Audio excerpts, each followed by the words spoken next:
Hello,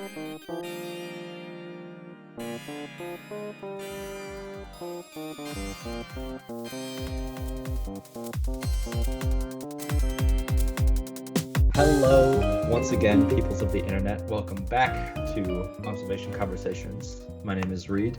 And I'm Jonathan. And today we have no agenda, basically. We discussed a little bit about things we might want to talk about, but we were both just saying that we've been feeling a little scatterbrained, right? That's a little true. head That's empty. true. Yeah. That's true. Just one of those days. How does that make you feel? I'll let you know when I figure it out. I'm still working. Yeah. I just waited for those two brain cells to bump into each other.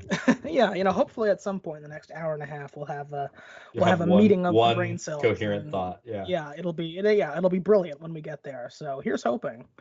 Yeah, but it's kind of interesting being in that state where I don't know. I'm like right now.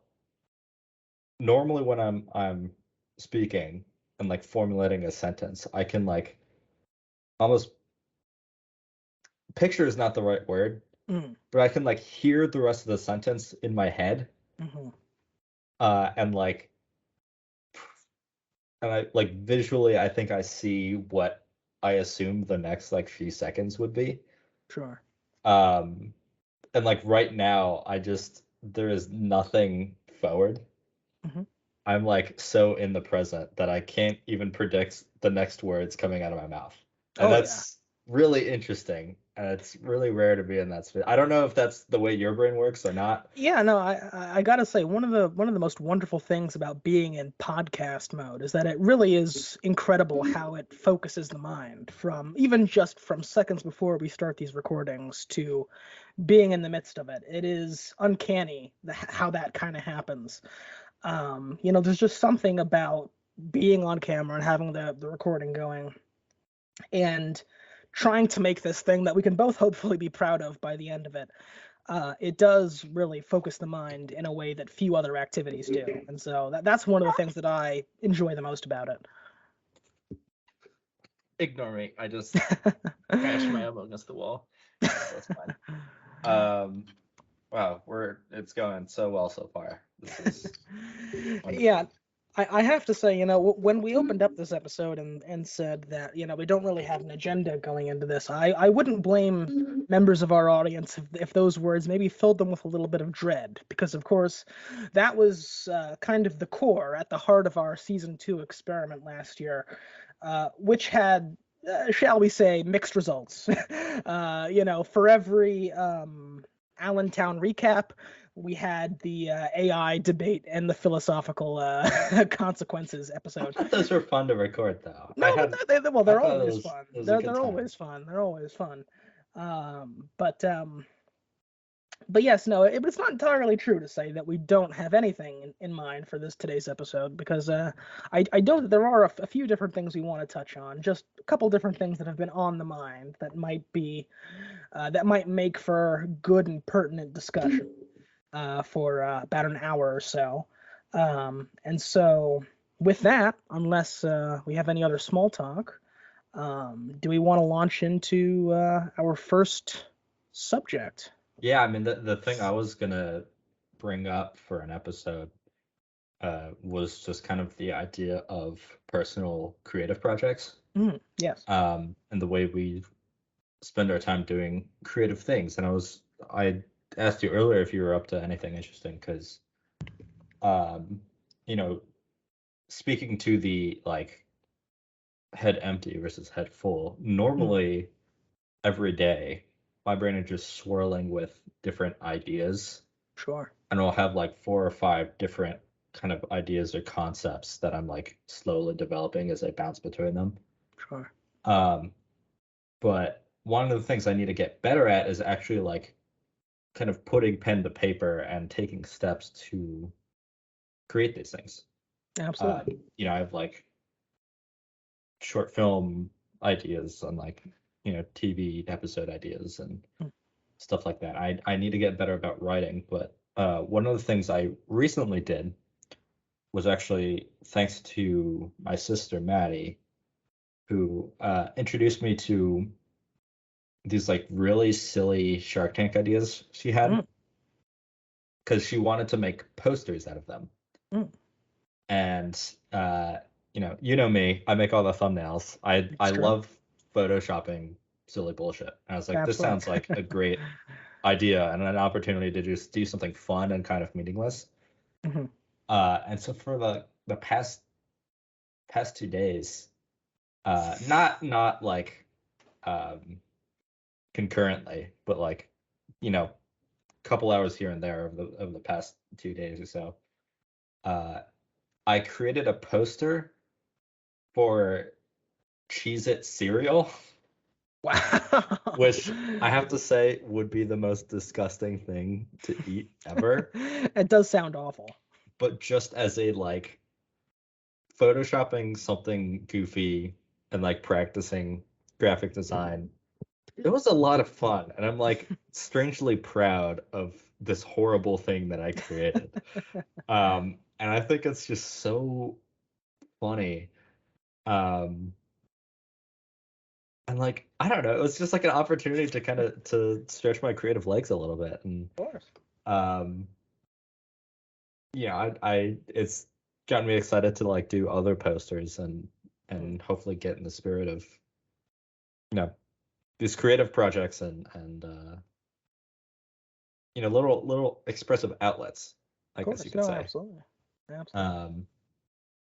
And so I've been like holding on to that for the past few days, just thinking about this poster I did and other posters I want to make. So then I asked you what your kind of, if you had a specific outlet or any creative projects in the background. Yeah. And that took the conversation in a little bit of a different direction, but I'll let you kind of talk about your experience. Yeah. No, I will say for me, creative pursuits are a little bit harder to come by. Of course, you're very much in the creative world. You are immersed in it all the time. For me, I'm a political science major, so naturally, my coursework and the things that I'm working on at university are don't often lead me in a creative direction, and so I have to seek out these creative endeavors. So I do want to interject on a slight tangent. I find it so fascinating the similarities we have, because I'm like film and television major, but for gen ed, at least this past semester, I was like, oh, I want to take like a poli-sci course because I thought that would be really interesting. Sure. And at the same time, you're a poli-sci major, and you're like, oh, I want to take like a media analysis course. It's true. And I think it's interesting that we're kind of on the same wavelengths, but just kind of boosted in different areas. Absolutely. And I mean, even right now, over the summer, I'm taking this history of cinema course, which has been very interesting. I've, as you mentioned, for a long time, I've been looking forward to being able to take a proper university film course, and this is my first one, hopefully first of more to come. Actually, my minor is a mass media minor, and so that gives me a wonderful outlet to kind of explore some of these other things because of course, I mean, for years I always kind of knew that I would end up majoring in political science. It's what my brother did. It's always kind of been the epicenter of my interests. I've always been fascinated by politics and government and debate club and Model United Nations and all this stuff. But my passions and my interests have really always, or at least certainly in recent years, much more so overlapped with the mass media stuff, sports media, film, television, journalism, all of this stuff. This is definitely stuff that's really captured my fascination. For a long time, but especially in the last few years. And in many ways, our first turn of this podcast in 2021 was an outpouring of that. And that was why that was such a labor of love, because we both, love talking about this stuff so much, and it's something that we just have so much fun with. Yeah. But yes, but naturally, my coursework doesn't often lead me in creative directions. And so typically have to find them elsewhere. One wonderful outlet for me creatively is editing these episodes. At first, in the early days of this podcast, you edited the episodes as well as making the thumbnails. But I really have to thank you, because after a few months, after our first 2 months, I would say, you said you encouraged me to say, you know what, this is something that you can do, and you've got what it takes, and I think you would enjoy it, and so why not give it a shot? And I'd never really. And also, it takes a lot of time, and I don't want to be doing this for me. Of course, yeah, no, it's thumbnails. very, yeah, no, of course, it's very time consuming, especially for someone. I know you've got a lot of other stuff going on, so yeah, it's very time consuming. But you encouraged me to try it out. And of course, I dabbled in in the lightest way with video editing before, in the same way that everyone does. That old iMovie. Yeah, iMovie, and all these. Did you ever have like class assignments in high school where like you had to make a movie about? Yes, because yes. That was one of the things we did. I think we had to like take the plot of a Shakespeare play, and just like make a little iMovie sketch out of it. Yeah. And I remember because it was like a group project, right? Yeah. My group, I'm pretty sure we were doing Macbeth. I'm pretty sure. Because I just remember there was one gag we had where I think Macbeth goes to like kill someone, and so he like takes this dagger and throws it, and then we just had like 15 different shots of the dagger like flying across the room, but like it was a different room every time, so it just looked like this dagger was like flying around the building waiting for its target. Yeah, it was like really stupid, but it was just one of those early like iMovie. Oh yeah, no, absolutely. Yeah, for me, I think there were a few examples of group projects like that for me. But I would say there are two actually examples that are the most famous for me from high school, both in junior year actually. The first one was, actually, now that I think about it, they're both for the same class, which is even more interesting. And it's not the class that you would expect either. It was actually for the chemistry. This was a chemistry class. Oh, yeah, you're right. I was not expecting that. Yeah, these were two chemistry. It's gonna be different. It's gonna be like math. Yeah, well, yeah. I mean that would really be interesting, but or not. Actually, that'd probably be dreadfully boring. Yeah, but these were two chemistry group projects, and the first one was, it was over spring break for extra credit. We had the option to, with one other person, build a Rube Goldberg machine, and then make a video of it in progress, show it working from beginning to end. It has to meet these specifications of, it has to have this many different intermediate steps, and the video has to be this length. And if you do that over spring break, you'll get however much extra credit. I think it was like, I don't know, 5 points extra credit or something. And at this point, my grade in the class was so, and so I thought, I'd better jump on this. And one of my best friends, just overall in high school, and we really became a lot closer in that class over junior year, Matthew, he was also kind of in the same boat. And so we sat next to one another, and we were like, well, we should just team up and just do this together. And so we met up over spring break. He had the car. And the great thing is that Matthew, him and his family are very involved in their local church. And so this was like on a Wednesday, so no services happening, so we had free use of the church attic, which was great. We big ample empty space up there, and so we went over to like the Michael's craft store, bought a bunch of materials, brought a bunch of stuff from home, just random miscellaneous, just books, marbles, Legos, just anything that would be helpful. We loaded it all up in Matt's car. We drove to the church and we started getting set up, and we must have started around, I don't know, I want to say noon. And we ran through after midnight, I would say, just in that attic working on this thing. We barely even stopped for lunch. We barely stopped, period. I remember you telling me this story too, because it was like blisteringly hot because you were like up in an attic with no AC, right? Yeah. So you're just like sweating through your clothes. The AC was not the best. But it's a very fond memory because, you know, it was just Matt and me hanging out the whole day trying to build this thing, making it work. It was frustrating. Don't get me wrong. Like the planning of this thing and then actually making it work I can imagine. Yeah. was a challenge. But having my buddy there, you know, just working on it together, just, you know, trying to make this thing work. And we had this, you know, it's a Rube Goldberg machine, so it has to be elaborate by design, and kind of over-engineered by design. Again, why are we doing this in a chemistry class? You'll have to ask my teacher. You'll have to ask Miss Cook. But lessons on entropy, maybe? I guess, yeah. You know, your guess is as good as mine. But that was the assignment, and we spent the whole day doing this, and ultimately we did come up with a machine that did work. We had to definitely simplify it from what we had originally planned, because what we had originally planned just would have taken too much time to figure out. And we tried a bunch of different stuff, and, you know, we went with what worked. We made it long enough so that we would have a video of adequate length. And then I think I edited that. It wasn't much editing really. It was basically just pretty much just downloading it. Intro, title. Literally, video. yeah. Yeah. And then we got that ready, and we did get the extra credit, so that was a happy ending there. Nice. But yeah, no, I have very fond memories of that. Not because of the project itself, but just because it was just a fun time to know be with my friends and working this out. Do you still have that video anywhere? Because I don't think I ever saw that. I hope so. I'll have to look for it. If I can find it, I'll be putting it in now. Yeah. Slot it in here. Exactly.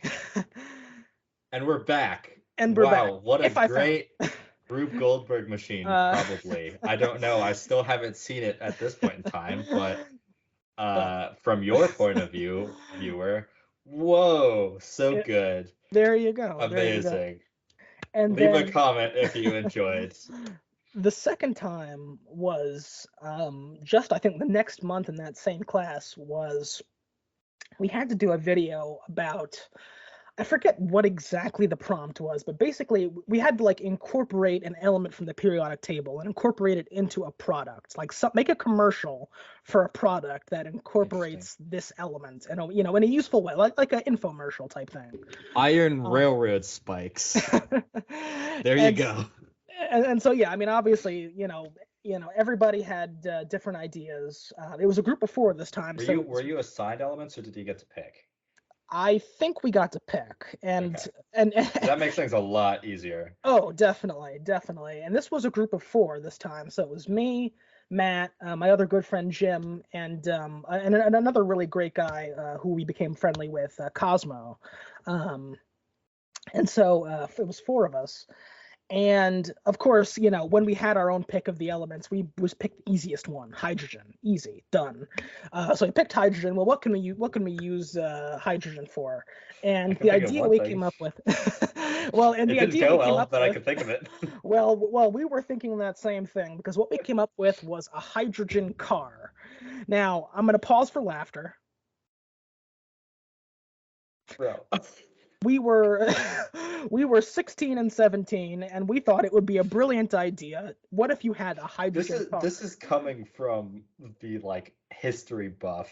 Oh yeah, no, I mean, it was very familiar with, you know. And to be clear, obscure history, not even obscure history. And to be clear, there was definitely tongue in cheek, because there was definitely tongue in cheek element of it, because obviously we understood the liability of a hydrogen car. But, you know, this was the idea we came up with. Are you tired of paying high gas prices? Well, I mean, my parents kind of pay for it, so I mean, like, I guess I'm... Are you tired of nearly dying in fiery explosions whenever you hit a curb?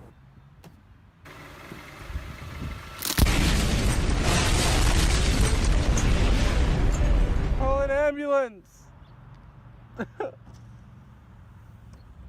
Then you should try the new 2017 Hydro X Active brand hydrogen car. How long were you in my car? How'd you do that? Hydrogen-powered cars are the future of technology. Did you know hydrogen power can provide 3 times as much energy as natural gas? And the best part about it, its only emission is water. Whoa, I had no idea that I could be doing this for so long. But how do I know that this is any better than my precious dinosaur fuel? Well there, old Sonny, old boy. Hydrogen can come from a great many sources, including substances as simple as water, which we already have entire oceans of at our disposal. The car itself only emits water, which can be stored for future use. Sounds complicated? Well, it's not. Here's a picture. Other car companies, like Toyota, are also testing their hydrogen cars right here in California. As you can see, even the biggest car manufacturers are looking for the fuel source of the 21st century, and they are all pointing to hydrogen. Already, hydrogen cars can go farther and charge faster than their conventional electric counterparts.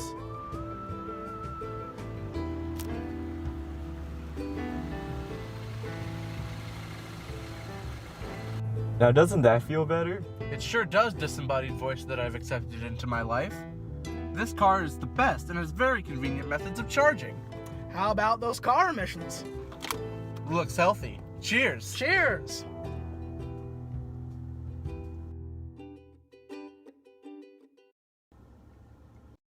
And so one day, we had a few weeks to write and film this thing, and so we met up a few times as a group. We wrote out our script for this. We rehearsed it a couple times, and then one weekend we met up at Miles Square Park, which is a big park, like the big regional park in the Fountain Valley, Huntington Beach area, to film this thing. And once again, Matt's car came in handy, and so we used his car as our stand-in hydrogen car. And we did this whole thing, and this I do think I do have saved somewhere, so I will be playing that somewhere in here so you can see this. It's actually pretty funny, I'll be honest. It was funny at the time, and I think it's even funnier looking back on it, because obviously it's very amateurish. Again, we were 16 and 17-year-olds writing this thing and putting it on, but I think we did a pretty good job, and I think it's a decently funny script. And yeah, it's basically just like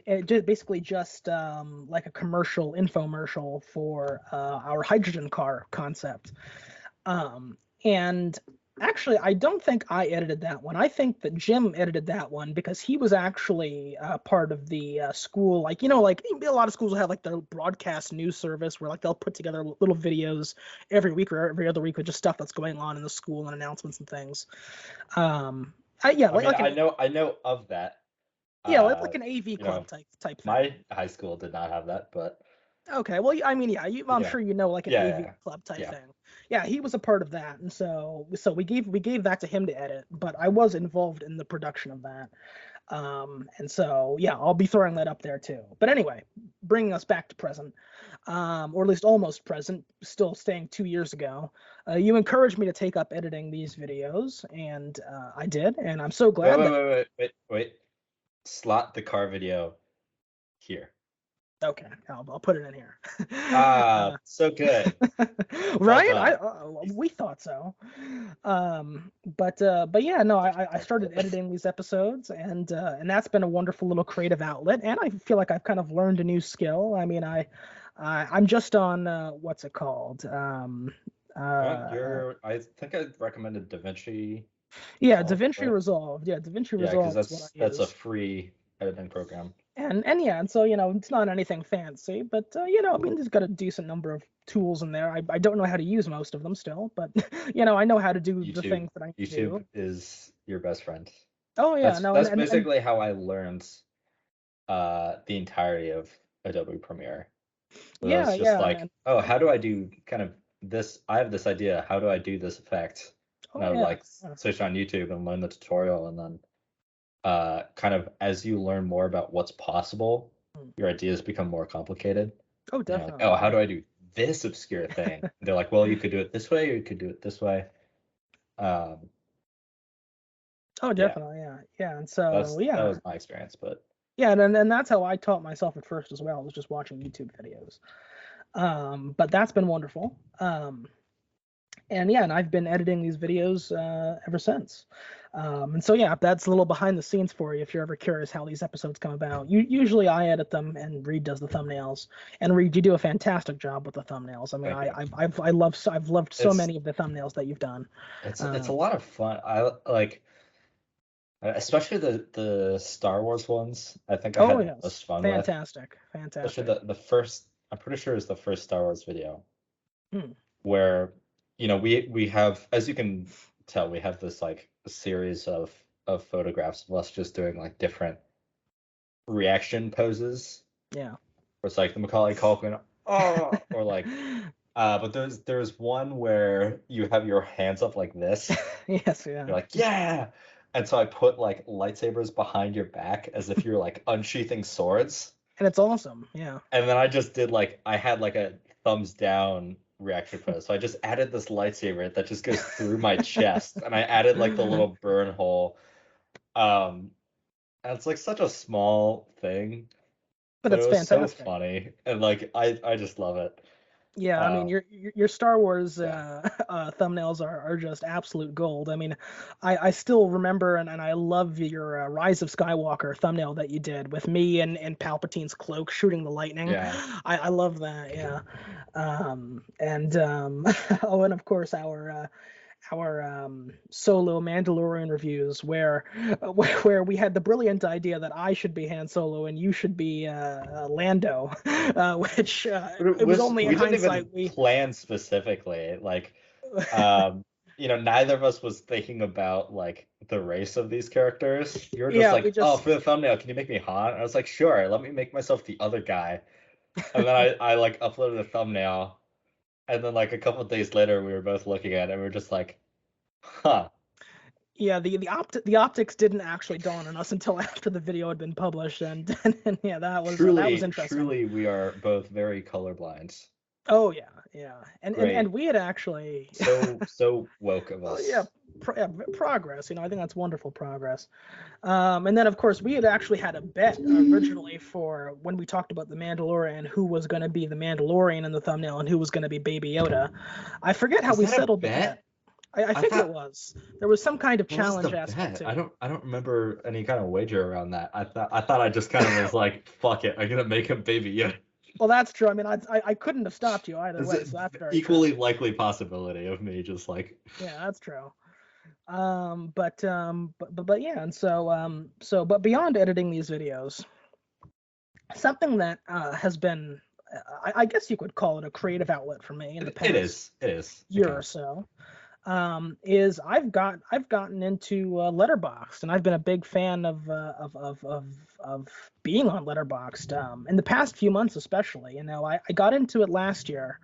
I really wasn't very familiar with it before then. I hadn't really heard about it. I know it had gained a lot of popularity since the pandemic. Obviously, a lot more people stuck at home watching movies. But my friend Jim, the same Jim from the last story, remember? Yeah, he recommended that I get on Letterboxd, and I did. And to be honest, this was kind of in the middle of our hiatus when we weren't really doing the podcast, and I kind of had an itch to review stuff again, and I'd always loved doing that, and that was kind of a void that I wanted to fill, and so that was kind of a great outlet. You used to write like video game reviews. I did actually. Once upon a time, back when I was 16, for a summer, I actually wrote video game reviews for. So anyway, this is a whole other story. But my brother has a knack for organizing conventions, if that makes sense. When he was in college, he organized this convention at UCF. Fairly conventional trait. Well, there you go. Which I should say, for anyone who doesn't know, when I say UCF, I'm referring to the University of Central Florida, where I go now. When he was also in college. When he was there, he's a big fan of anime and all that kind of stuff, and so he organized this convention called NitroCon, because of course the UCF mascot is the Knights, and so NitroCon. KNITR. Yeah, exactly. And so to just to kind of assemble like-minded people and have a kind of UCF anime convention, and that was a huge success, and they actually brought it back the next year, and he was kind of at the forefront of that, and he was kind of the head of that, and when he was at UCF. And so when he graduated and went on to law school in New York, the people he was working for at the law firm that he was working at, they said, well, Actually, I don't exactly know how it came about, whether they suggested or he suggested it, but they knew that he had these skills, and they were like, well, we want to do something similar that we organize here in New York. Obviously, there's bigger events like New York Comic Con in Manhattan, but this is going to be a Comic Con for the boroughs. We're going to call it BoroughCon. I think they hosted the first and sadly only BoroughCon in Long Island City in Queens. I think that was 2017 when that actually happened. But anyway, yeah, so he was working there in New York, and he had these skills, and they decided to work together to put on a new convention. And this one wasn't going to be strictly anime. This one was going to be just more like a Comic-Con where it's comic books and anime and movies and TV and yada yada yada. Basically, whoever wanted to show up could show up. But this was a totally homegrown startup operation. And so they had this website, which is kind of the main vehicle to drum up interest in this event, and they desperately needed content. And my brother Matthew knew obviously that I love playing video games, and I have a somewhat inflated opinion of my own opinions. And so he said, you would be perfect for any podcast. Naturally, and I like to think I have some decent skill in writing. And so he said, absolutely. Well, could you write some, while you're, because I was that. So anyway, so back to me. That summer, in between sophomore and junior year, I was going to be visiting him in New York for a few weeks. I was living in California at this time. And so while I was there, he suggested, well, you're going to be coming into the office and, you're going to be hanging out with me. So why not write some reviews and kind of have that be a way to kind of help this thing that we're trying to do. And I was all too happy to do it. And added bonus, I didn't get paid, so it's tough to call it a true job, but I was paid in the games because they would send me the games to play and I'd review them, and then I got to keep them. So that was for 16-year-old me, that was a pretty good deal. And so I got there. I wrote my first few reviews while I was in New York. Of course, this was the same summer where I was able to spend a few days with you and the boys. I was able to cross the river and be able to hang out in New Jersey for a few days. But yeah, anyway, and that was wonderful. Obviously, we don't have time to recap a whole trip from 7 years ago, much as I would like to. Wow. But yeah, so suffice it to say, I started writing those reviews, and then when I got back to California, I kept writing the reviews for pretty much through the rest of the year. And sadly, the website is now down. There was only ever one BoroughCon. They didn't bring it back after 2017, and so you can't find them. Maybe I still have the raw files tucked away somewhere. I doubt it, but I did do that for a time as well. So, well remembered. I'm surprised that you remember that.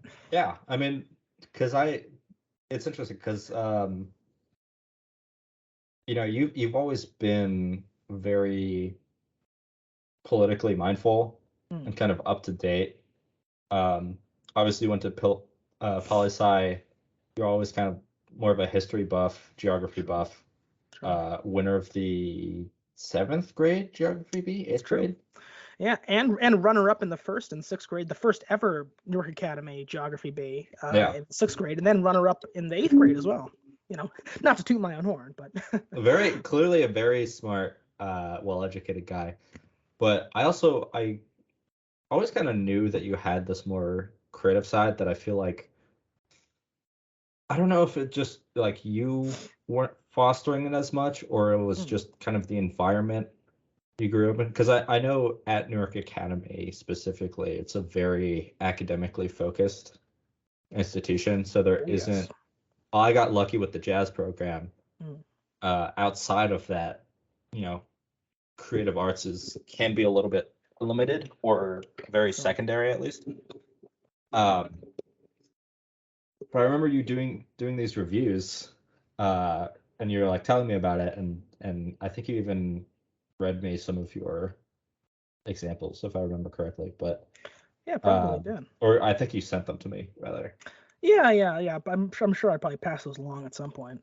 Yeah, but I was like, oh wow, this is like a great. I could very clearly see you being like a full-time critic in the future. Honestly, I would love that. Or that like going into journalism, or just kind of having that media presence. Sure. Oh yeah. And I feel like once I realized that, I just kind of always like tried to subtly push you in that, or like nudge you in that direction. It's true. It's true. Yeah, so that's yeah.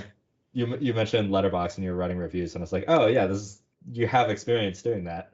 Yeah, no, and it's true. Like I said, I guess I always kind of knew the direction that I would go in terms of my major in college, but and especially in recent years, and in big part because of your encouragement, I have explored more of these interests. And I think to your point, I don't know if it's anything that I ever seriously considered growing up, but I am considering it a lot more so now, and it is definitely something that captures my interest, which is not always an easy thing to do, to capture and hold my attention, as anyone who knows me knows. But I do love this stuff, and I hope that maybe there is a pathway forward for me in that direction going forward. I politics is a passion, but it's not my only passion, and it's a great big world out there, and if I can find something that is creatively fulfilling, I think that really would be wonderful. Because honestly, I when it comes to political science majors, obviously, I mean, there is a lot you can do with that. You can go into the law and go into law school and all that. That's what my brother did, and that's kind of the path forward that I've been most grappling with myself. But other than that, obviously you have politics and government, or you have academia. And I've never really envisioned myself as an academic. I don't really picture myself as the teacher type, and so that's out. Politics and government is great, but hard to break into. That's very much a relationship based thing. It's especially when you're talking about breaking into Washington. I mean, you're competing against all of these Ivy League brainiacs who, I mean, they're not all trust fund kids, but a lot of them are. All of these Ivy League brainiacs and Nepo babies and white nationalists. Exactly. And so that's a tough world to break into. And the law, I mean, I don't know, maybe. I mean, I'm still going back and forth on where my priorities are there. But I do think that's something creatively fulfilling, like something in the world of journalism or film, TV criticism. I think that would be video game criticism. That would be great as well, and I would really love that. So, especially in the near term. So, but yes. Anyway, to get us back on track, Letterboxd. So this is something that I've been doing, and it's been a lot of fun in the last year, getting into it, and just having an easy, convenient place to, basically just like a kind of like a micro blogging type thing where you can just, you can throw your ideas up there, however long or short. It could just be some pithy little comment, or it could be this whole long review, and just have it be out there and be accessible and be able to organize them. I think it's great. It's a lovely little website for. It's like a Twitter for movies. Almost. Yeah, and I think that a lot of people think that, and I think that turns some people off of it, because obviously Twitter can be, especially these days, can be a pretty toxic place, and that turns them off it. I would say that's not been my experience. I think that a lot of people have it in their heads that you have to be like some kind of film snob who only watches these like obscure Russian films from the 70s in order to be like a Letterboxd person. But that's not true at all. Honestly, I only really review the movies that I watch and that I think are fun. And, these are popular movies. And I think that the impression I get is that most of the people on there really are just there to have fun. And, there's honestly a lot of very funny reviews out there and very funny comments that I enjoy reading. It's just interesting to see what people are saying in general as well. Just what the internet thinks, and what the letterboxers out there think. And so I would say that it is like Twitter, well, but not even really, because with Twitter, obviously you have the character limit. You can only write so much. With Letterboxd, if you want to write a whole essay, you can do that. It's don't know how many people will read it, but you can do that. Or if you just want to write some little joke or some little observation that you had and just give that a star rating, then that's fine too. And I think that's wonderful. But anyway, yeah, no, my experience definitely hasn't been that it's this like, you have to be a film snob or like the cinephile to get into it. It really is for anybody. Just if you like movies in general, I think there's something for you there. But anyway, that's something that I've had a lot of fun with, and I've written some reviews on there that I think are actually really quite proud of, and some are long, some are short. And I've even gotten some likes, which I think is pretty fun. And, I've even got some followers, which is, it's nice to, get that little validation from total strangers on the internet that they actually think that there's some value to opinions, which is nice.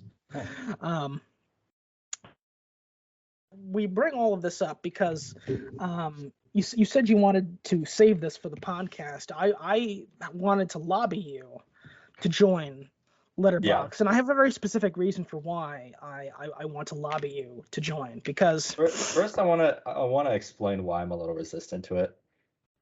Just to give a little context, I had never heard of Letterboxd until maybe my like second week at NYU during the summer class. Where I was just talking to my friend Sam, and he was like, "Oh yeah, I was rating this movie on Letterboxd." And I was like, "What is that?" And I was like, "Oh, it's like a website where you can rate movies." And I was like, "So like Rotten Tomatoes?" And he's like, "No, it's like a personal thing, and you rate all the movies you've seen." And it's like, "So you like give it 5 stars?" And it's like, "No, you could like comment about it too." And I'm like, "Why would you not just talk to your friends and family about the movies you've seen? Like, where does the benefit of specifically posting it online come from?" And I just thought it was like kind of trivial and a little dumb. I think that was also coming from the fact that Sam is he's young for the class, but he's like 18 and I'm 23. So like I feel like an old man sometimes. Oh yeah, definitely. In some of these classes where there's kids that are like super young, and I'm like, oh, new technology, no. So I think that's why I've been pretty hesitant to join. But also just like, I don't know, talk to your friends about the movies you like. I don't get the function of it. So maybe you can convince me. I'm interested to hear your arguments. Well, here's why I wanted to try to get you on board. Beyond just the obvious that I think you would enjoy it. I think that we have a pretty similar approach to these things and how we enjoy, taking in other people's thoughts, other people's opinions, and kind of synthesizing that with our own. And so I think that you would just enjoy it first and foremost, in hopefully in a similar way that I do. But beyond that, I also have a personal agenda for wanting you to join, and here's what that is. It's because, and this goes back to our first run of the podcast as well. Honestly, I don't think I hold up anyone's opinion on movies of people that I know personally as highly as I do yours. Because, and we know this from the podcast, is that you and I have very similar tastes, I think it's safe to say. And I think that we value a lot of the same things. Yeah. And I think we're into a lot of the same stuff for the most part. Obviously not identical, but for the most part. Yeah, we like a lot of the same stuff.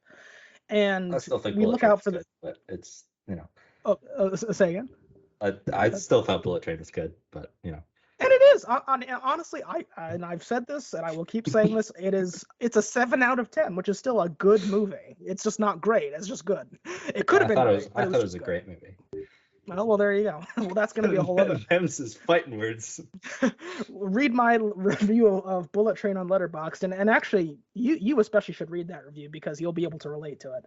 But anyway, I think we're into a lot of the same stuff, and I think we enjoy a lot of the same stuff, and and for that reason I hold your opinion on stuff very, very highly. When you recommend something, I take that very seriously because I know that we're kind of on the same wavelength. And so if I could get you on Letterboxd, obviously I want to read what you're writing, but also for entirely selfish reasons, I want you to be able to read what I'm writing. Yeah. And if you like what I'm writing, then that's, for me, that's like the ultimate validation, because I know that you are down with the same stuff that I'm saying. And so that's the case that I would make. Number one, I just think you would enjoy it, and I think it's a fun little website.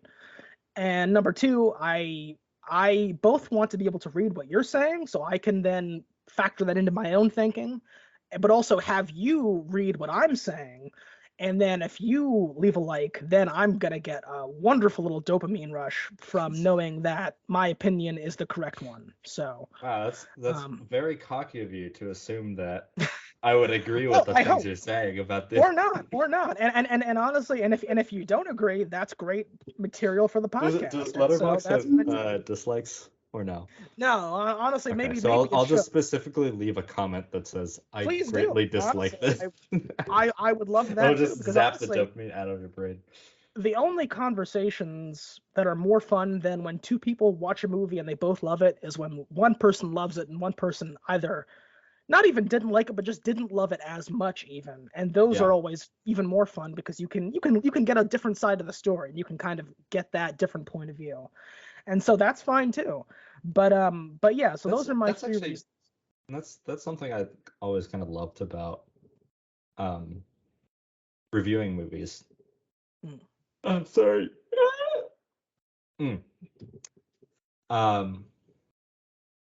That's something I always loved about reviewing movies is the different opinions you can get and how they influence your own. But it's also, I watch a ton of like video essays, especially after like I've just seen a movie. Like, I just saw the newest Indiana Jones with my family, and then like when I got home, I watched this Captain Midnight video that talked about it, and I was like, oh, they didn't like this movie as much as I did. I actually like disagree with some of their points, but also agree with some of their points. But I think you have to be like self-assured enough in your own opinion to not let it be entirely influenced by other people.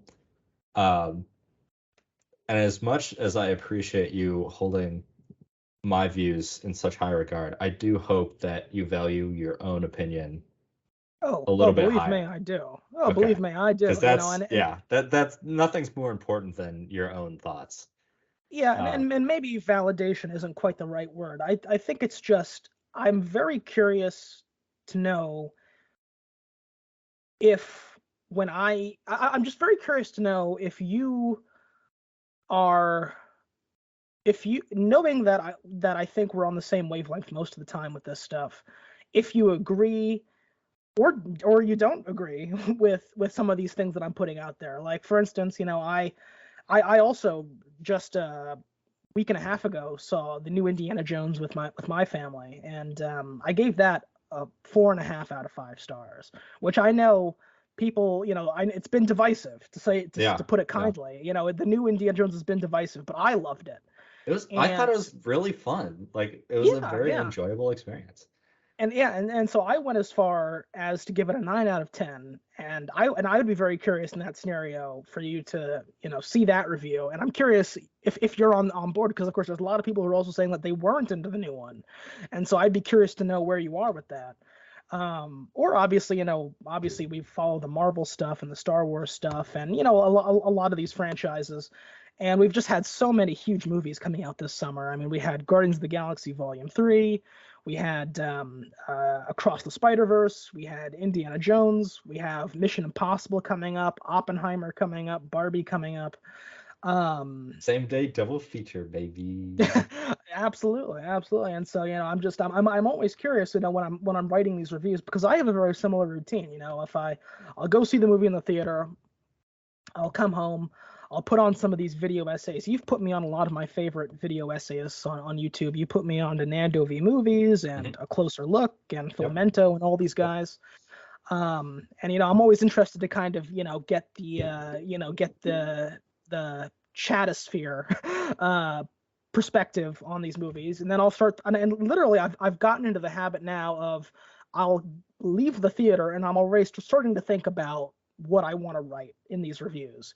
I don't take it super seriously, but it's fun for me. It's kind of like a continuation of the movie going experience afterwards to just be thinking about what I thought about it and what I want to say about it.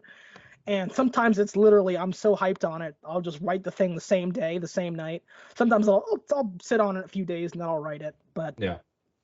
But for me, it's almost like a fun way to prolong that experience beyond the actual end of the movie, which is nice. And so, but that's my case for it. And yeah, like I said, I also just want to be able to read what you have to say, because I mean, you're also really good at this, talking about this stuff, and I think you'd enjoy it. And it's fun, and that's. Yeah, I just think that it's a fun little time, and it's free. So there you go, even better. So yeah. So yeah, but anyway, yeah, that's all I wanted to say about that. I hope you'll consider it as I definitely will, because I'm very curious to read what you've written, considering how much you want me to read it. Because I think that's also kind of, I mean, looping this back to the whole creative projects idea, just like getting feedback from people you care about is such a nice feeling.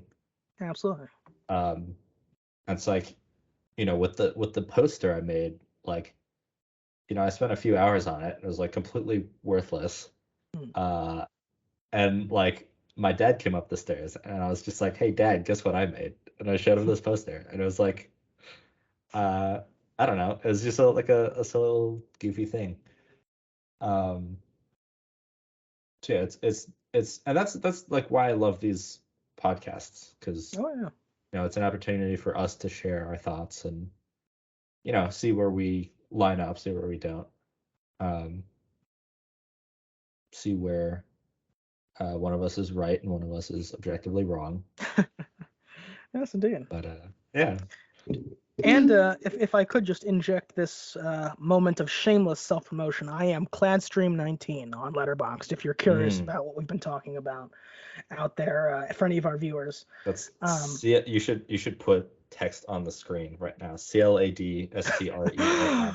Boy, this is gonna be a heavily edited episode, right? Yeah, you're gonna have fun. Yeah, no, this is gonna be.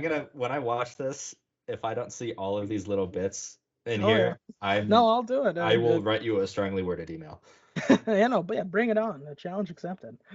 I recently, in fact, my last reviewed on Letterboxd was a few nights ago. I watched The Lobster, which is a film by A24. Yeah. The Yorgos Lanthimos. I'm sure pronouncing that wrong. The Greek guy. He's a Greek guy. He also did Dogtooth and The Favorite, which is I love The Favorite. Great movie. And The Lobster is, I mean, anybody who's seen this guy's movie. Oh, also I think he did Killing of a Sacred Deer, which was also a few years ago. But if anybody's familiar with the movies this guy's done, you'll know that he's brilliant at building these incredibly specific worlds with these incredibly specific weird rules, and just populating them with these people and just watching madness play out. And it's fascinating, honestly. I mean, I think he's definitely one of the most interesting, I guess you would say, auteur directors out there right now. And The Lobster was a lot of fun. I will say it's in fact, I'll just read you my review on Letterboxd. It's very short, just one sentence actually. 4 stars. Lobster go burr. This is the greatest romantic comedy of all time, and that's all I give you. That's it's almost impossible to explain. I would just say that is a great hook. Oh yeah, because I'm not a big romantic comedy guy, but this movie, it's very difficult to explain, but just watch it. I watched it on I think it's on HBO Max. Just watch it. It's really, really funny. It's just a really fun, weird time. And I mean, if you've seen The Favorite, it's got that exact same energy. Also crazy cast too. You've got Colin Farrell, I think his name is. Let me pull it up here. Colin Farrell. It's got Rachel Weisz. It's got Olivia Colman. It's got John C. Reilly, Léa Seydoux. Ben Winshaw, like a bunch of huge names. It's crazy. But yeah, just very funny, weird movie. Which I'll just say this: if you're like me and you're not a romantic comedy person, you'll love The Lobster, because The Lobster is a romantic comedy that has so much contempt for the idea of love and romantic relationships. It's wonderful. Yeah, and so I personally cannot stand rom-coms. Oh no, I hate watching rom-coms. I guarantee you, it's like no rom-com you've ever seen. This is a rom-com that is all about pointing out the endless absurdity of romance, and it's very very very well done. So but anyway, fun time. And honestly, and also it's been a great little outlet for me to learn about some of these movies, because honestly, I mean, I've watched movies just because I heard about them on here, and I'm so glad I did. Just discovering movies like that. For the most part, it's stuff that I would have watched otherwise, but there have definitely been times where I've watched something just because I've seen it getting, or I've just been interested in something because I've seen it getting traction on here. Another example is a Netflix miniseries that came out a couple months ago called Beef, starring Stephen Yeun and Ali Wong. Have you seen it? Do you know what I'm talking about? I saw the first episode. Really, really good. I don't think I got a chance to watch any further than that, but it does seem good, really good. Yeah. I wrote a longer review for it after watching the whole thing, but it's really, really good. I gave it 5 stars. I loved it. It's really, really, really well made, just a contained, focused story for TV. And it's crazy. Is the review based on the entire series, or is it episode by episode? Because I know there are some entire series. Because there are some TV shows on Letterboxd where you can review specific episodes, I believe. And I think that's a new feature. Yeah, well, the only one that I know of that does that is Black Mirror. Black Mirror is the only one that I know of that allows episode by episode. Maybe because it's just like more of an anthology. Yeah, more of like an anthology thing. But for the most part, usually there's you can't find every TV series on Letterboxd. Honestly, I don't really know where they draw the line. Usually miniseries and like self-contained stuff you can find. But you could also like find like the Marvel series are all on there. But like if you were to search for like The Sopranos, you wouldn't find The Sopranos on Letterboxd. Really? So I don't know where they draw the line. But you can find some TV series, but not others. Usually it's mainly like miniseries or shows that have only had 1 season so far. But like, they have Loki on there, and Loki's about to get a 2nd season. So again, I don't really know how it works. But honestly, I mean, the newest season of Black Mirror came out last month, and it was kind of that same thing where honestly I would watch the episode, and then I would just write afterwards. I would just write a review and put it up on Letterboxd, but just while it's fresh. And it's a great way to kind of just like be engaged with something beyond just watching it. Have you ever gone back and edited your posts if your feelings changed like days after? Definitely. Oh, definitely. Yeah. No, yeah. I've definitely gone back to either clean stuff up or reword stuff, or just fully if my opinions change. Like for instance, a great example of this for me is Ant-Man and the Wasp: Quantumania. I had the misfortune of seeing that on my birthday. Actually, it came out the weekend of my birthday, and so I thought, I'm gonna treat myself for my birthday. I'm gonna go out to the theater. I'm so sorry. And I watched it, and listen, it's like, I've already made the effort to come out to the movie theater. I'm paying money to be here. It's my birthday. So, I really want to try to like this. And so, like, coming out of the theater, I talked myself into, that was like a 6 out of 10. Like, that was okay. It wasn't great. It was okay. Fun. Yeah. And then cool moments. And then over the course of the next month, that 6 went down to a 5, and then that 5 is now sitting at a 4. It is quite possibly the weakest thing Marvel has ever done. It's a bit of a disgrace, honestly. I mean, The Eternals was the only movie to lose money, which I just found out. So objectively, not the worst project, but I understand the sentiment, and yeah, it was. Yeah, in fact, one of my favorite Letterboxd reviews of Quantumania is, do they know that film is a visual medium? Which I just thought was so funny, because, I mean, it's true. I mean, that movie is just so muddy and ugly. It's just awful. And I mean, I mean, everything with MODOK, literally every time, oh my God, every time in my theater, when MODOK took off his face shield, I swear to God, the biggest laughs in the whole movie in my theater were every time we saw MODOK's face. It was that bad. Like, it was just awful. And when you see his like gelatinous baby ass, it's just like, what are we doing here? Like, this is so I stupid. forgot they like legitimately showed his ass. Yeah. You know, it's like, I didn't expect to see Humpty Dumpty's ass in this. I just like, what are we doing here? You know, and it's just awful. I mean, obviously it's not worth dedicating any great time to, but it's like, how the Ant-Man movies were not like barnstorming blockbusters to start off with. But it's like, they had fun stuff in there. And, you know, like, there's fun Ant-Man stuff that you can only do in an Ant-Man movie. Like, and it's the first one was actually really good, because it was like a fun superhero heist movie.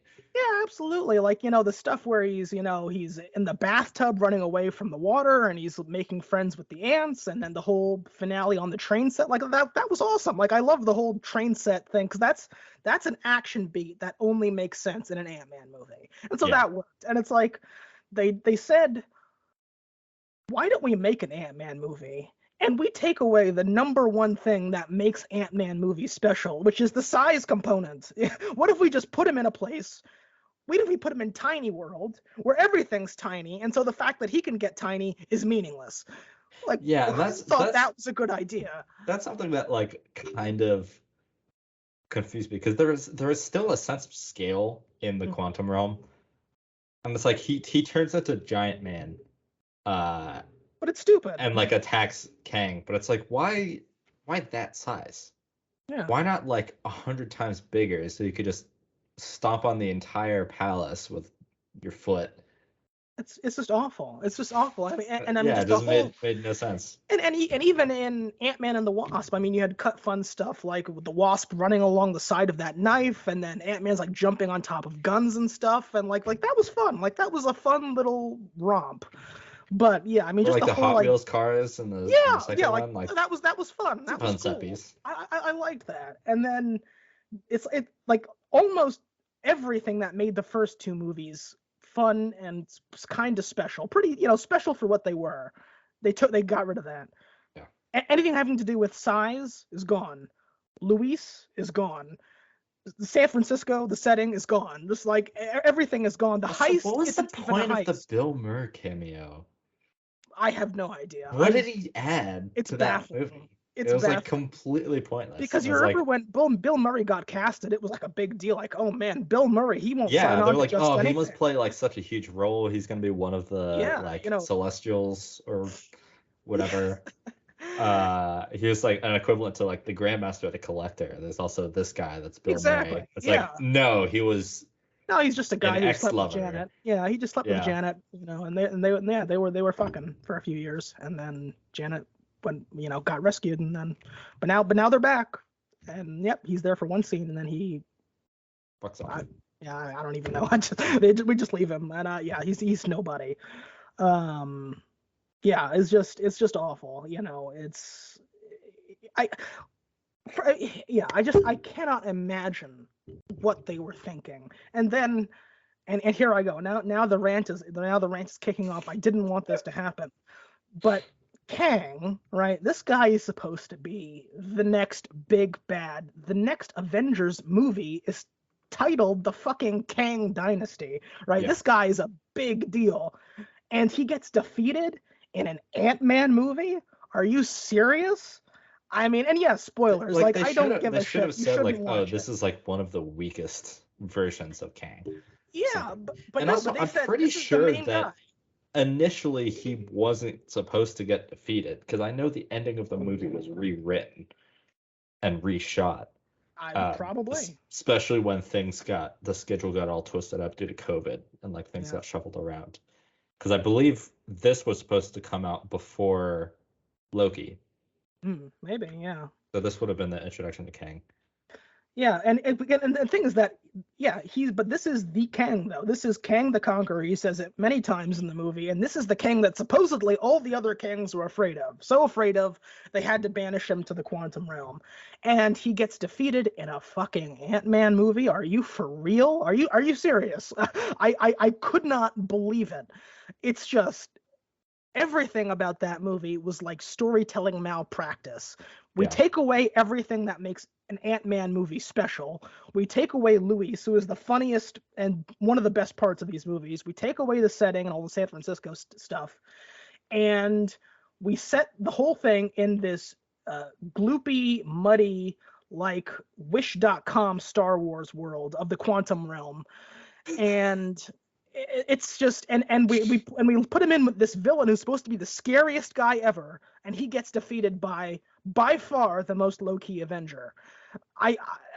What? And then the movie basically ends exactly how we started. And I mean, the whole conflict between him and Cassie just felt so forced. I think that was totally mishandled. I don't know what they were going for. Why did they recast her too? I don't know. The first woman who played her in Endgame, it was a really short role, but like she was great. Yeah, and also Ghost wasn't there. I actually liked Ghost from Ant-Man. Ghost was a cool villain, just like conceptually. And it was like very how clearly, do you defeat someone that you can't touch? Exactly. And it was like very clearly at the end of Ant-Man and the Wasp, we are setting up this person for the third Ant-Man movie. And she's nowhere, she's not even mentioned. She's nowhere to be found. And it's just like, when it comes to like good, I was actually talking about this with my parents the other night, about just kind of the nature of superpowers and what makes them good or interesting. It's when they have like clear limitations and weaknesses that can be exploited, and so it requires creative use of those powers. And so like shrinking is kind of an interesting one depending on how you use it, because the idea that he can grow like really, really big, but it wears him out really quickly, so it's kind of a ace. That's great. That's a great kind of use of the power. But if you think about his ability to just like shrink down, jump up Thanos's butthole, and then expand and explode, then it becomes like kind of overpowered. And so there's like ways that you have to balance these powers, but that applies to the villains as well. And so the first movie, the main villain had the same power as the hero. That's kind of standard practice. But the second one is this ghost who cannot be touched, and everything phases through them. That's really interesting, and you have to find like creative ways around the problem. Which meant like having this MacGuffin that she's after, so she has to make herself tangible to grab it.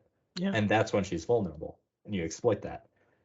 And then in Quantumania, the main villain has powerful lasers and an army of blue robots. Pretty much. He is that's literally like a knockoff Darth Vader. It's just awful. Also, not only did he get defeated in an Ant-Man movie, he got defeated by literal ants. I mean, how pathetic is that? He got swarmed by ants. Spoiler warning. Yeah, if you haven't seen the movie, but don't see the movie. Don't bother. You've missed nothing. Worse than Thor 2. Oh yeah, I think so. Yeah, but he just gets overrun by ants. And it's like, how? This guy has force fields. He can like create a dome of energy where he can't be touched, and he can like shoot these massive lasers. But he just gets overrun with ants. And again, this is the Kang that all the other Kangs are supposedly so afraid of that they had to send him here. Exactly, because he is so dangerous. This is Kang the Conqueror. And he gets beaten up and he gets sucked down into the quantum bullshit thing. And I mean, he's probably not dead. He's probably gonna pop back up in something else. But it's like, but then what's the point? Well, I mean, like literally, what was the the whole point? point of Kang is that like you can kill as many variants as you want, and there's an infinite number more standing behind him, so you can't ever truly defeat him. And also that gets that brings that's us an interesting idea. Use that instead of just like and of course we don't get that until the mid-credit scene, and where we get to see all of the Kangs meeting up, and you've got like the main quad of the big bad Kangs, then you've got the whole arena full of the other Kangs. But honestly, it's crazy that all of those Kangs look like Jonathan Majors, but then all of the rest of the Kangs that the Avengers are gonna fight look like someone else. It's crazy.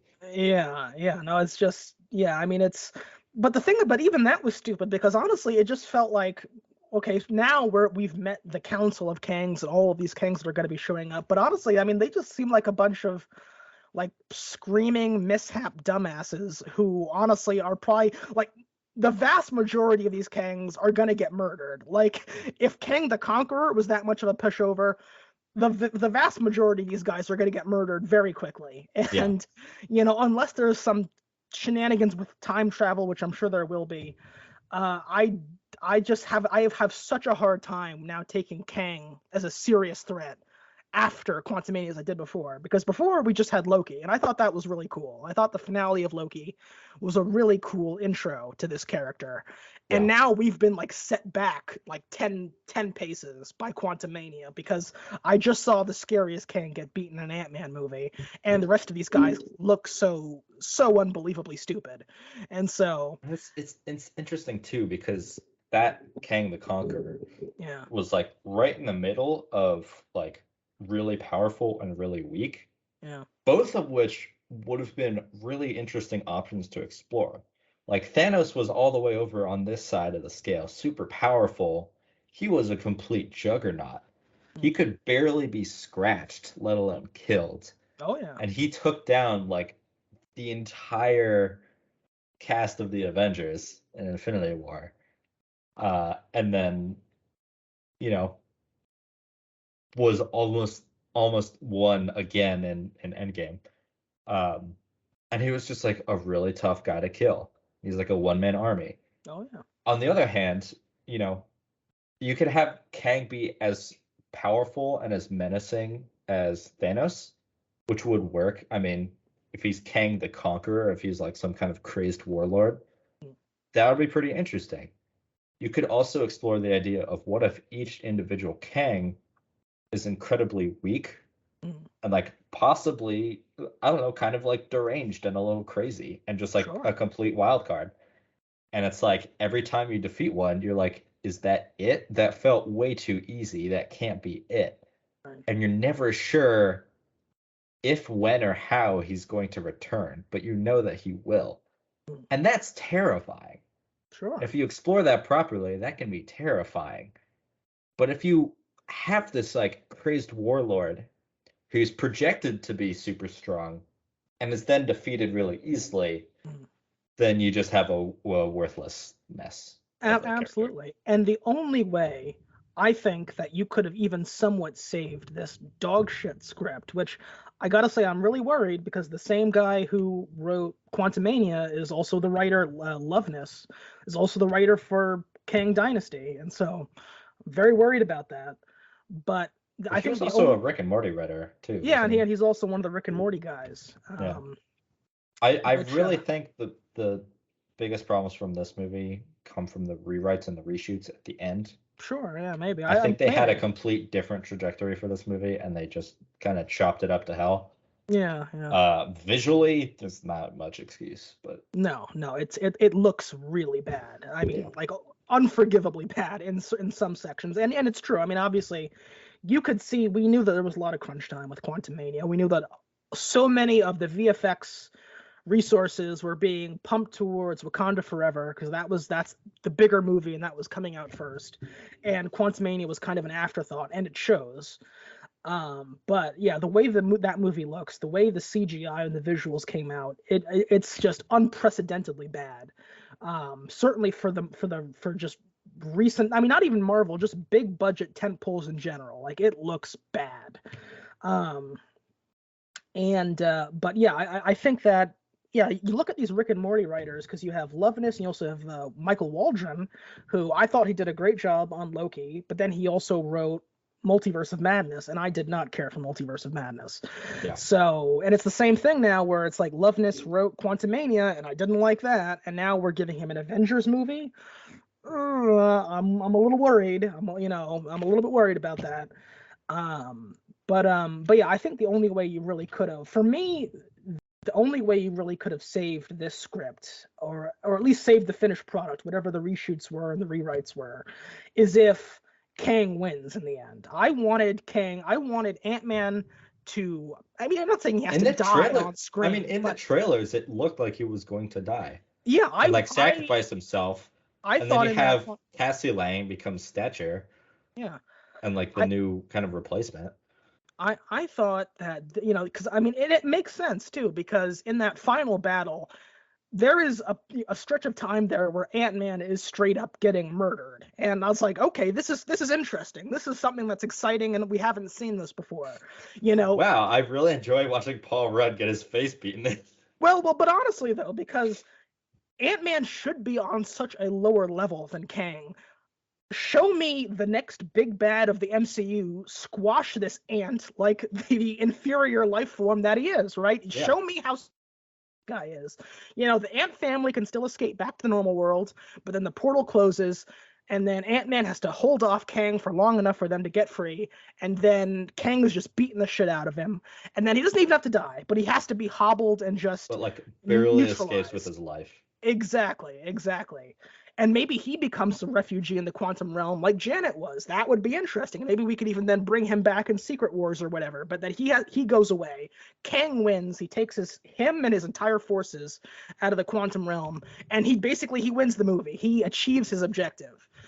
That would be exciting, at least. Yeah. It's still, the movie still would have big problems, but that would be an exciting ending, and that would be a way to demonstrate how scary this guy is. Because this entire time, people just keeps referring to him as him, and you haven't told them about him, and he's talked about in these hushed tones. Playing the pronoun game for the entire movie, and it's like we all know that you're referring to Kang. Just say Kang. Exactly, and everyone is so scared of this guy. That was like one of my big things too. Was like Janet Van Dyne was like, "Oh, we need to go," and everyone was like, "Can you tell us what's going on?" And she's like, "No, not right now. I'll tell you later." And then they spent 5 hours walking through the quantum woods. Like, tell them now while you're not doing shit. Like, I mean, honestly, you have plenty of time to explain what's going on. Yeah. And that would be a way to give Paul Rudd a break.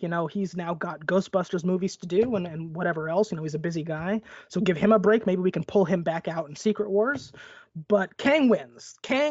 Should win this movie. And the fact that he loses and Ant-Man not only survives, but then he also gets to go home is insane to me. I cannot believe, because again, I mean, I'm sure that there was a lot of studio interference with Quantumania, but I cannot imagine that the brain trust at Marvel, who generally speaking are really good at this, thought it was a good idea to have this to be the first full introduction to Kang the Conqueror. He loses in an Ant-Man movie.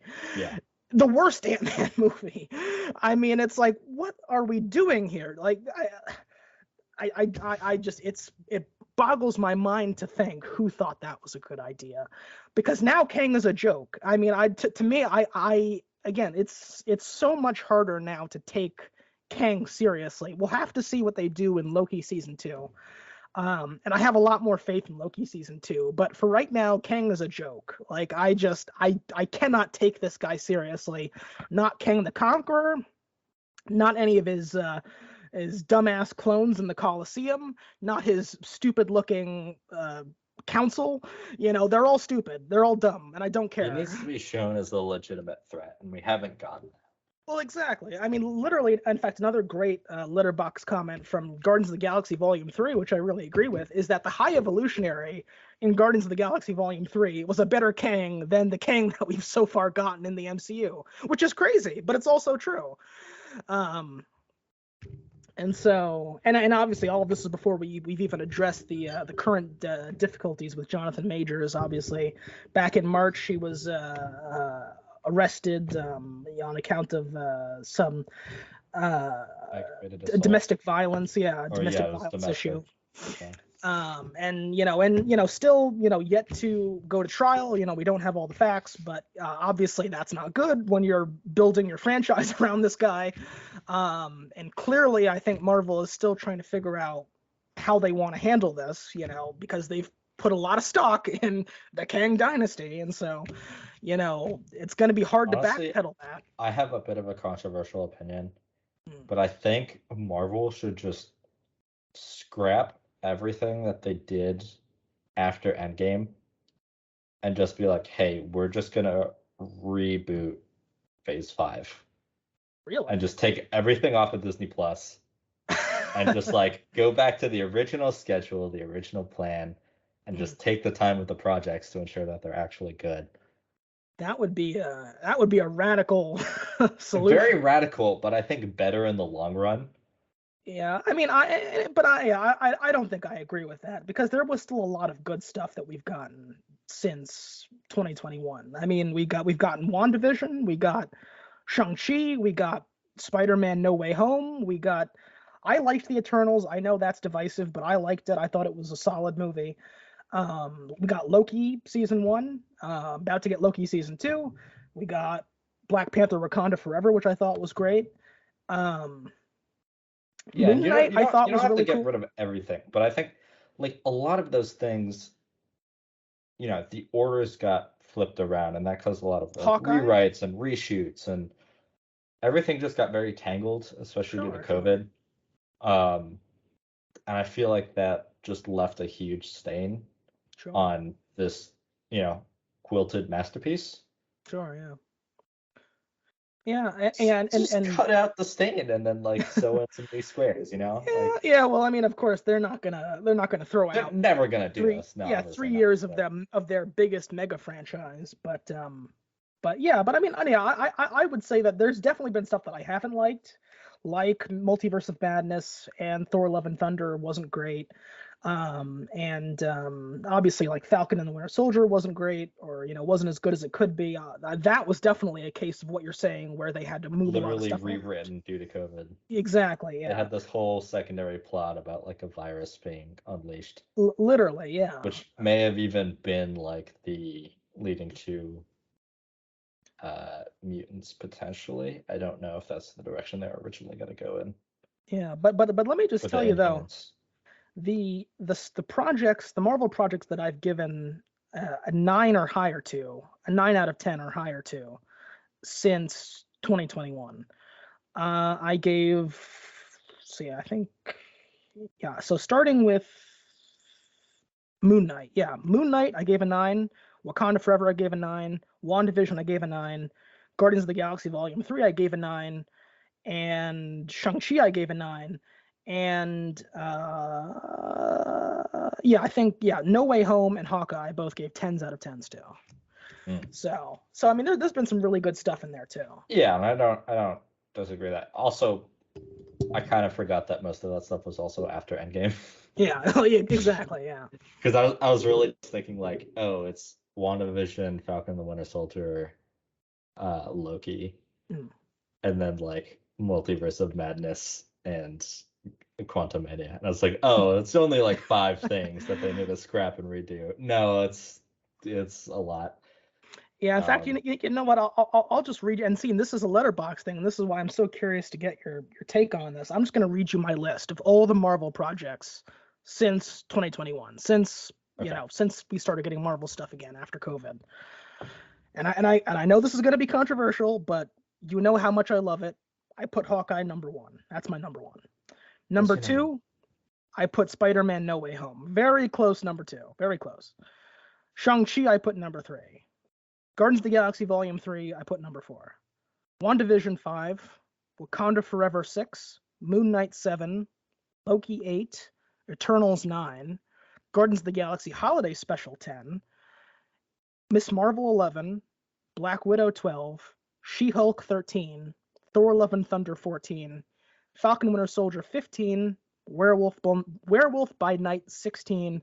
Multiverse of Madness 17. And bringing up the rear, way down at the bottom, Quantumania at number 18.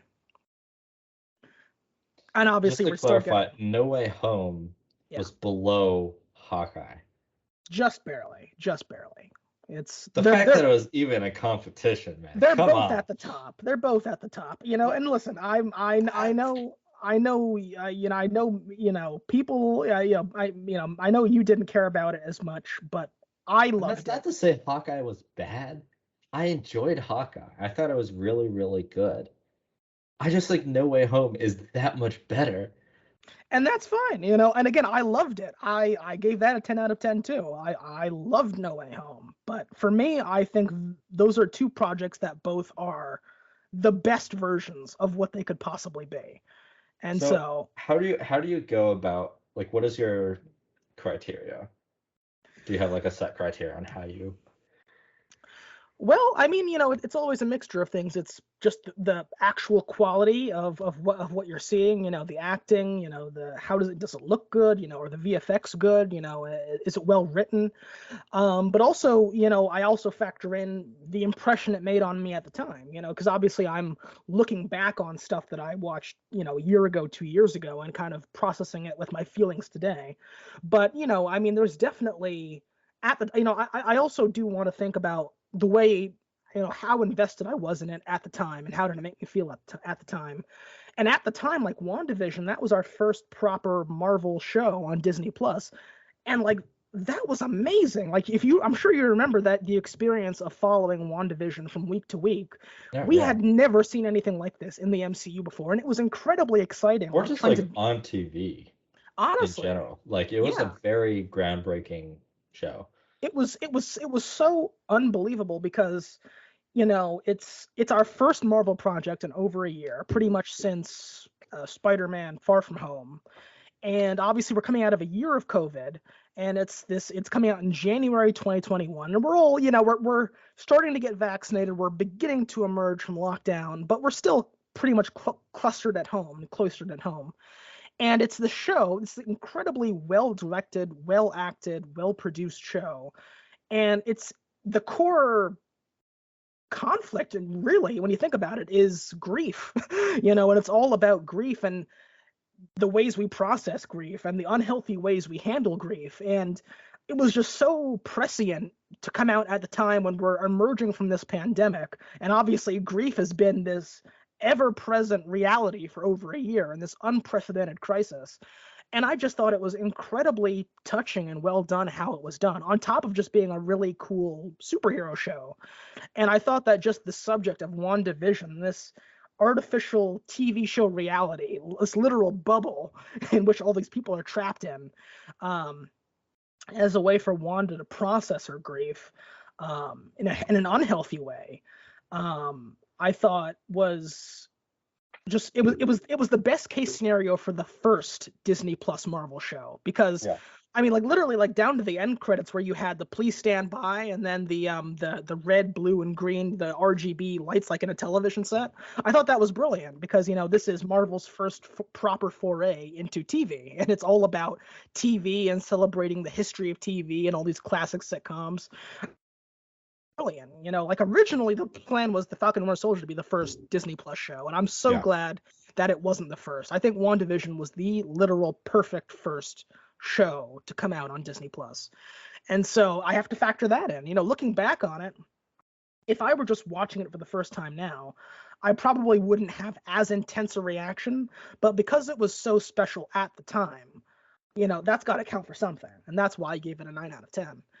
And so, yeah, it's a combination. It's both the way I view them now, the way I viewed them at the time, and also just, you know, is it well acted? Is it well written? Is it well put together? Is it successful and what it's trying to be? You know, you'll hear me say a lot, is this the best version of what this is trying to be? And if I think that it is, then that's usually a ticket for me to getting a 10 out of 10. So. Gotcha. I like that. I like that sentiment. Is it the best version of itself? Yeah. That can be. Because that's like a big... Yeah, because that's like a huge piece of criticism for me. Is when movies have a ton of potential that they don't live up to. It becomes supremely disappointing. Oh, yeah. Absolutely. I never really put that feeling into words. Huh. So, Maybe but I yeah, should follow you on Letterboxd. you should, honestly, and yeah, and you can call me out on my ranking here. I will say one last thing about Quantumania. The best part of Quantumania, the coolest part of Quantumania, was the end credit scene, which was literally just a promo for Loki season 2.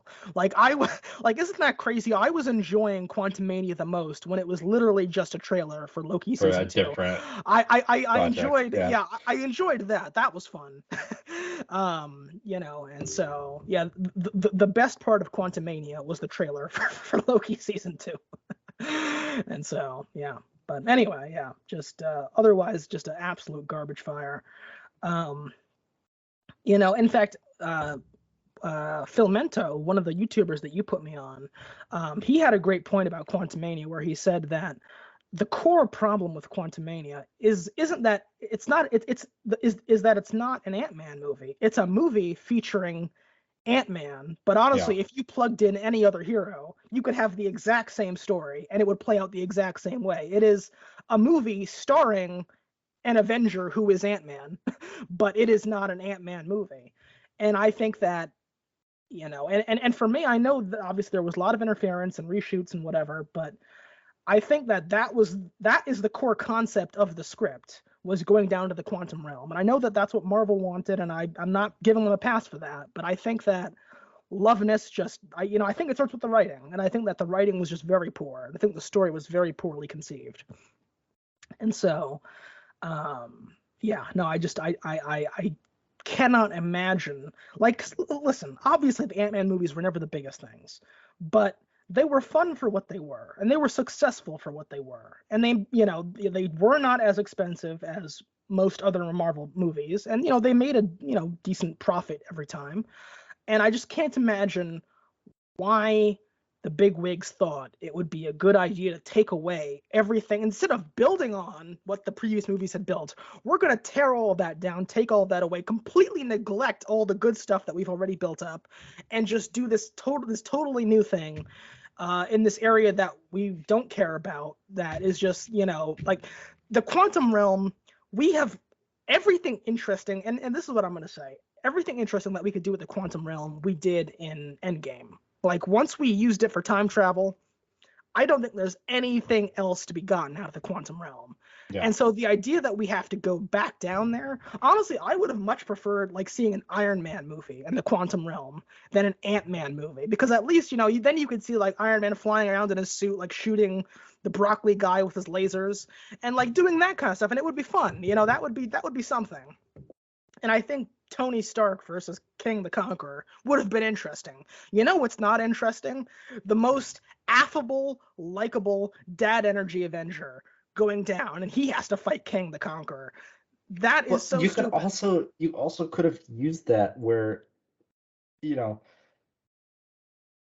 I think, one of the things, like part of the issue too is the way the trailers frame the movie. If the movie doesn't have the same vibe the trailers do, that's also very like misleading. I thought this was gonna be like a deeply tragic movie. Sure. I thought Ant-Man was gonna lose his life, and I think that would have made for a really good story. It may not, even if it wasn't like a traditional Ant-Man story, having this like chipper guy with dad energy get beaten within an inch of his life is really sad and terrifying. Yeah, absolutely. And you could tell this story about him, trying to protect and raise this daughter that he's missed most of her life, and like lean into the themes of fatherhood and wanting to protect your child from the world. Sure. And the things that threaten the world, aka Kang. Yeah. That would have been great. And that would have fixed the, a movie starring Ant-Man versus an Ant-Man movie problem, because it's specific to his relationship with his daughter. Absolutely. And it's something that no other character really explores, is that kind of fatherhood aspect. So that would have been great. Absolutely. But no, they were like, oh, let's have a bunch of goofy CGI characters and completely overwork all these people in Korea we hired. Yeah. Yeah, and again, it's like what we ended up getting instead of that was literally just like a Wish.com Honey, I Shrunk the Kids, pretty much. Yeah. That's exactly what it was, and it's just, yeah, it's just an absolute travesty. And yeah, Kang should have won. That's it. Kang should have won, and Quantum Mania. I'm gonna say Quantum Mania ruined my birthday. Fuck you, Quantum Mania. I could have saved some money and just stayed home and watched a better movie. And hey, Kevin Feige, we know you're watching this. Clearly you're a huge fan of us, but send this man his $20.50 reimbursement for a movie ticket and large popcorn. Yeah, there you go. Exactly. Yeah, refund this man. I ruined his birthday. It. Give him some free merch as compensation. Give him a cameo. Absolutely, yeah. I think we can all agree that's what I deserve. And but yeah, Make a wish. My birthday was terrible. But then after that we got Guardians of the Galaxy Volume 3, and that was awesome. And so it's like, those "we're so back" memes. It's like, everybody just forgets about that disaster, and then like Guardians of the Galaxy is awesome, and it's like, yeah, we're back. I'm so ready for the next thing. Yeah. And so, there you go. But yeah, I gave it a 9 out of 10. What did you think about Volume 3? I still haven't seen it.